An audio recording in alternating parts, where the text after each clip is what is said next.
Hello दोस्तों, मेरा नाम है मधु और मैं आपका स्वागत करती हूँ अपने चैनल गेन नॉलेज अड्डा पर। दोस्तों, मैं आपके लिए पहले भी एक वीडियो लाई थी जिसमें मैंने आपको बताया था कि कैन का प्रयोग कैसे करें। मतलब कि डेली लाइफ में आप कैन का प्रयोग कैसे कर सकते हैं और आसानी से, बहुत ही सरल तरीके से आप हिंदी से अंग्रेजी में कोई भी वाक्य कैन का प्रयोग करके ट्रांसलेट कर सकते हैं बिना टेंस के। वो मैंने आपको सिखाया था और आज बिना टेंस के मैं इस वीडियो में भी लाई हूँ कि कुड का आप प्रयोग कैसे करें। ठीक है दोस्तों, तो देखिए, जो कुड वर्ड है उसका जो मीनिंग होता है ना, वो हमेशा ना आप देखेंगे पास्ट के लिए प्रयोग होता है। मतलब भूतकाल में जो कुछ हो गया है ना, उसके लिए कुड का प्रयोग होता है।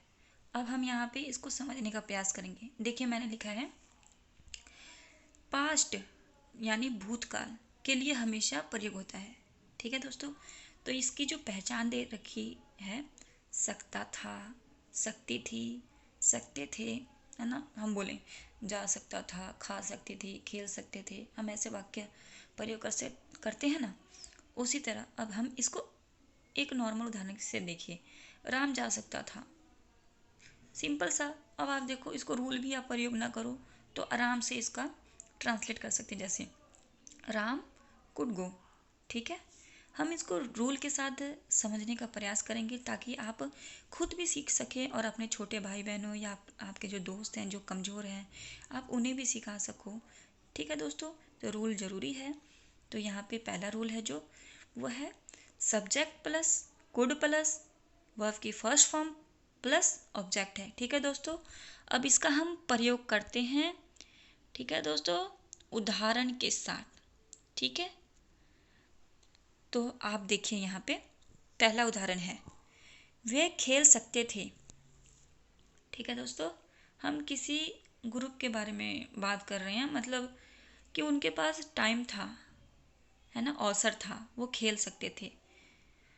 तो उनके लिए हमने प्रयोग किया है दे कुड प्ले।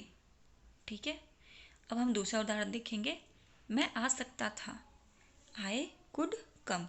ठीक है दोस्तों, तो हम अब इसका नेगेटिव सेंटेंस देखेंगे। मतलब जहाँ जिस वाक्य में नहीं का प्रयोग होता है वहाँ पे आप अंग्रेजी में ट्रांसलेट कैसे कर सकते हैं।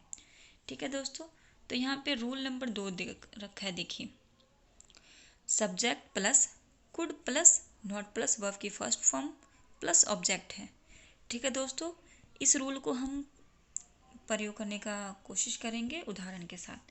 देखिए, पहला रूल है वह नहीं लिख सकती थी। ठीक है, अंग्रेजी में इसका ट्रांसलेट है, बहुत सिंपल है, शी कुड नॉट राइट। ठीक है दोस्तों, अब यहाँ पे हम दूसरा उदाहरण देखेंगे, वे नहीं आ सकते थे, दे कुड नॉट कम। ठीक है दोस्तों, आप यहाँ पे खुद ही समझ जाएंगे कितना इजी है। आप 1 से 2 बार, मैं तो कहूँ अगर आप एक ही बार इस वीडियो को ध्यान से देख ले तो आपको दोबारा इस वीडियो देखने की ज़रूरत ही नहीं पड़ेगी और आप आराम से सीख जाएंगे। आप अपने ऑफिस वर्क में इस्तेमाल करिए, अपने स्कूल में अपने दोस्तों के साथ इस्तेमाल करिए, इसको घर में बहन भाई के साथ इस्तेमाल करिए और सीखिए अंग्रेजी स्पीक करना बिना झिझक के। अब देखिए, हम इसका रूल नंबर 3 देखेंगे, जहाँ पे हम किसी से क्वेश्चन पूछते हैं। कोई हमसे प्रश्न पूछता है या हम किसी से प्रश्न पूछते हैं, उसको हम इंटेरोगेटिव सेंटेंस बोलते हैं अंग्रेजी में। ठीक है, और हिंदी में प्रश्नवाचक वाक्य। ठीक है, अब देखिए, हम इसको समझने का प्रयास करते हैं। समझने के लिए मैंने लिखा है कि यदि आपको समझना है तो आप इसे कॉपी पर लिख ले। जैसे यदि प्रश्नवाचक शब्द क्या, कब, कैसे आदि वाक्य के शुरू में आए तो कुड का प्रयोग अंग्रेजी में पहले आएगा। कहने का मतलब है, यदि कब, कैसे आदि जो शब्द हैं वो किसी वाक्य के बीच में आए हिंदी में, तो जब अगर आप उसका अंग्रेजी में ट्रांसलेट करेंगे तब कुड का प्रयोग क्या, कब, कैसे शब्द के मीनिंग के रूप में होगा। ठीक है दोस्तों, तो अब हम इसको उदाहरण के साथ, पहले इसका रूल देखते हैं फिर उदाहरण के साथ देखते हैं। जैसे रूल नंबर इसका 1 है, could plus subject plus verb की फर्स्ट फॉर्म प्लस ऑब्जेक्ट और प्लस क्वेश्चन मार्क, क्योंकि ये प्रश्नवाचक वाक्य है तो यहाँ पे क्वेश्चन मार्क जरूर लगेगा। ठीक है दोस्तों, तो इसको उदाहरण से देखते हैं। क्या सोहन खेल सकता था? Could Sohan play. ठीक है दोस्तों। दूसरा उदाहरण है, क्या सीता एक गाना गा सकती थी? Could Sita sing a song. है ना, किसी ने पूछा सीता क्या पास्ट में एक गाना गा सकती थी? तो simple, could Sita sing a song. वैसे ही इसका दूसरा रूल है, दूसरा रूप है इसका, अगर प्रश्नवाचक शब्द क्या, कब, कैसे आदि वाक्य के बीच में आए।